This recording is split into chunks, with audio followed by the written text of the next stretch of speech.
Hello viewers, আসসালামু আলাইকুম। আমি আজকে একটা প্রজেক্ট নিয়ে কথা বলতে যাচ্ছি। সেই প্রজেক্টটা হচ্ছে লিড জেনারেশনের প্রজেক্ট। তো hotels in Baltimore, car dealership in Baltimore, warehouse in Baltimore. তো এই বাল্টিমোর লোকেশনের যেগুলো এই নামগুলো দেখতে পাচ্ছেন, ওয়্যার হাউস, সেলুন বা বারবার শপ, নেইল সেলুন, এগুলার নাম, ওয়েবসাইট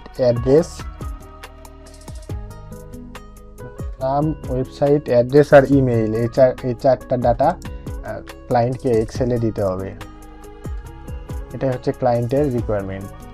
এই অর্ডারটা আমি আপনাদেরকে দেখালাম না, এই অর্ডারটা আমি আজকেই পাইছি।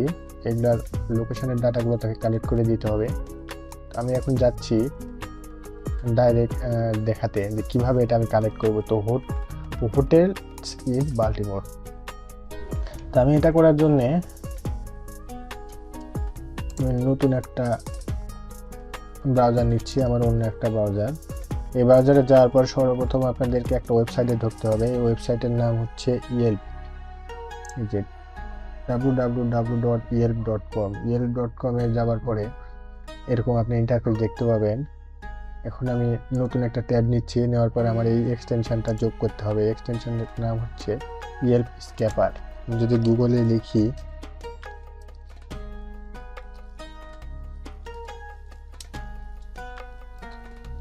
যে ইয়েল্প স্ক্যাপার ক্রোম এক্সটেনশন, তাহলে আপনারা এই এক্সটেনশনটা পেয়ে যাবেন। যে এখানে দেখেন, আপনারা দেখতে পাচ্ছেন এই যে ওয়াই চিহ্ন, এই যে ওয়াই চিহ্ন, এটা রিমুভ অ্যাড টু ক্রোম করলে হয়ে যাবে। আমার এটা রিমুভ করতে হবে, আমি এটা করে দেখালাম না। যদি আপনাদের কারো প্রয়োজন হয় আমাকে নক করলে আমি এটা অ্যাড করে দিব। তো ওটার কাজটা হচ্ছে কি, আমি এখানে যখন সার্চ দিব হোটেলস, আর এখানে বাল্টিমোর এমডি এটা দিতে হবে। দেখেন আপনারা এখানে দেখতে পাচ্ছেন top 10 best hotels near Baltimore. যে ডাটাগুলো সে আমাকে দিয়ে দিয়েছে। এখানে পেজ আরও অনেক পেজ আছে, নেক্সট পেজ করতে করতে 24টা মোট পেজ আছে। আমি এটা আগে দেখে রেখেছি, 24টা পেজ আছে। এখানে ফিল্টার করা যায় hotels, travel, bed, breakfast, event planning, guest house, resource. আমার শুধু হোটেলস দরকার, আমি হোটেলসটা সিলেক্ট করে দিলাম, ফিল্টার করলাম আর কি। ফিল্টার করার পরে এই যে হোটেলস ফিল্টার করার পরে আমার ডাটাগুলো অনেক কমে যাবে। আমার অন্যগুলো যেহেতু দরকার নাই সেহেতু আমি এটা নিলাম না। এরপরে দেখি আরও কিছু ফিল্টার করা যায় কিনা। এখানে আর ফিল্টার করার কোনো অপশন নাই, আমি শুধুমাত্র একটাই ফিল্টার করলাম। এটা ফিল্টার করার পরে আমার যে আপনারা শুধু এই নিচে কার্ডটুকু দেখতে পাবেন, এই উপরে কার্ডটুকু দেখতে পাবেন না। উপরে কার্ডটুকু দেখতে পাইতেছেন, এর কারণ হচ্ছে মানে এই এক্সটেনশনটা যোগ করা আছে। তো এই এক্সটেনশনটার কাজ কি আমি সেটা দেখাচ্ছি। আমার যদি এক্সটেনশনটা না থাকতো তাহলে আমার এটা ম্যানুয়ালি একটা একটা করে যেভাবে ভিতরে ঢুকে ঢুকে কপি করতে হতো। এটার মধ্যে ঢুকলে আপনারা দেখতে পাবেন এই যে এই অ্যাড্রেসটা আমার লাগবে, এই ফোন নাম্বারটা আমার লাগবে, ইমেলটা লাগবে, ইমেল খুঁজে বের করতে হবে কোথায় আছে, আর এই যে নামটা লাগবে, এই নামটা লাগবে। তো এই ডাটাগুলো আমার লাগবে। ওয়েবসাইট লাগবে, ওয়েবসাইটটা এই যে বাহিরে দেওয়া আছে যে ভিউ ওয়েবসাইট, এগুলো তাদের ওয়েবসাইট, ইমেল আছে। এগুলো আমার একটা একটা করে কালেক্ট করা অনেক সমস্যা হয়ে যেত, যার কারণে আমি এক্সটেনশনটা ব্যবহার করব। এই এক্সটেনশনের কাজটা আমি এখন দেখাইতেছি। এখানে আমি এটা ক্লিয়ার করে নিলাম। এখানে এক্সপোর্ট রেজাল্ট, মানে আমি যেগুলো এক্সপোর্ট করব সেগুলো এখানে দেখাবে যে কয়টা হচ্ছে বা প্রোগ্রেস কতটুকু। তো আমি এখানে ক্লিক করে দিচ্ছি স্টার্ট অটো এক্সট্রাক্ট। এখানে আমি যদি এখন নিচে যাই, এখানে পেজ 1 আছে, যে 2 নাম্বার পেজে চলে গেছে অলরেডি, এই যে 2 নাম্বার পেজে চলে গেছে, 2 নাম্বার, এই যে 2 নাম্বার। এরপরে দেখবেন 3 নাম্বার পেজে চলে যাবে। 3 নাম্বার পেজে না যাওয়ার কারণ হচ্ছে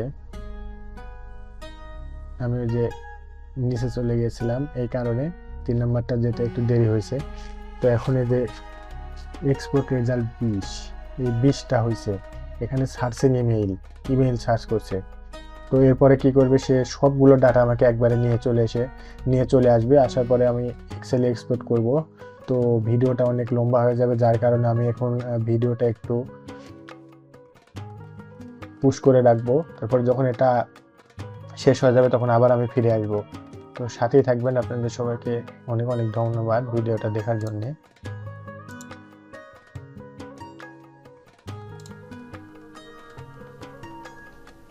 তো আবার আমি ফিরে এসেছি।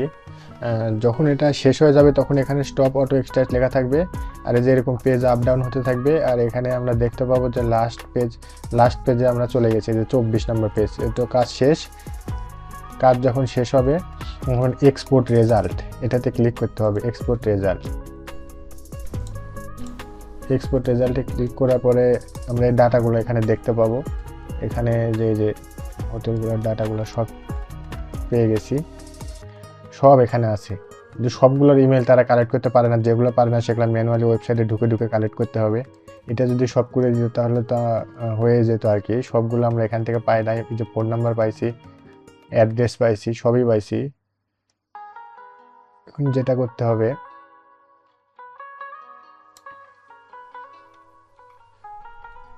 সেটা হচ্ছে ডাউনলোড এক্সেল এস ইউজড 685 আমি অলরেডি ডাউনলোড দিয়ে দিয়েছি, আর যার কারণে এটা আপগ্রেড করতে বলবে যদি আমার 1000 হয়ে যায়। আমার ফ্রি কোটা হচ্ছে 1000, তো 1000 হওয়ার পরেই আমাকে আপগ্রেড করতে বলবে। তো আপগ্রেডে ক্লিক করে দেখি আপগ্রেডের প্রাইস কত।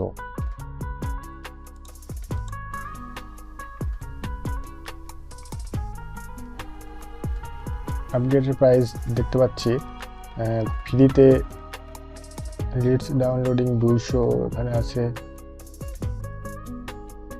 এখানে 39 ইউএসডি পার মান্থ, এখানে 99 ইউএসডি। দেখতে পাচ্ছেন 39 আর 99 এখানে দেওয়া আছে কতগুলো আমি করতে পারবো। তো এটা খুবই একটি মুশকিল যে আমি ডাউনলোড করলে আমার কোটাটা শেষ হয়ে যাবে। একটা খুবই সমস্যা দেখতেছি। আমি এটা ডাউনলোড করার সাথে সাথেই আমার লিমিটটা শেষ হয়ে যাবে। দেখি আমি অন্য কোনো উপায় খুঁজে বের করতে পারি কিনা। আমি যদি এখানে ডাটা স্কেপার দিয়ে ট্রাই করি, instant does not support data extraction for the site yet. আচ্ছা, এখানে অন্য ডাটা স্কেপার কাজও করে না। এটা এদের সিস্টেম যে প্ল্যান কিনতেই হবে যদি আমি লিমিটটা শেষ করে ফেলি। আমার তো কিছু করারও নাই, যেহেতু আমার কাজটা করে ফেলছি, এটা আমার দরকার। আমি এটা ডাউনলোড দিচ্ছি। ডাউনলোড দেওয়ার জন্য আমি ডাউনলোড এক্সেল এসএক্স এটা ক্লিক করার সাথে সাথে আমার ডাউনলোড হয়ে গেল রেজাল্ট 1 লেখা। এই যে আপনারা দেখতে পাচ্ছেন আমি ডাটাগুলো সব পেয়ে গেছি। আমার ক্লায়েন্টকে মোট দিতে হবে 200টা। দেখেন আমার 200টার বেশি আছে। আমি একদম সুন্দর করে সাজিয়ে গুছিয়ে তাকে দিয়ে দিব। এটাই মূলত কাজ। 200টার জন্য সে আমাকে $30 পে করবে। তো 200টার জন্য $30 তো খুব একটা কমও না। যাই হোক, আপনাদেরকে আজকে আমি দেখালাম ইয়েল্প ওয়েবসাইট আর ইয়েল্প এক্সটেনশন দিয়ে কীভাবে ডাটা কালেক্ট করতে হয়। দেখেন এখানে ইউজ 925 হয়ে গেছে আমার, আর বেশি নাই আমার। এটাতে আপডেট করতে হবে এরপরে যদি আমি আবার কাজ দিই। তো ধন্যবাদ সবাইকে ভিডিওটি দেখার জন্যে।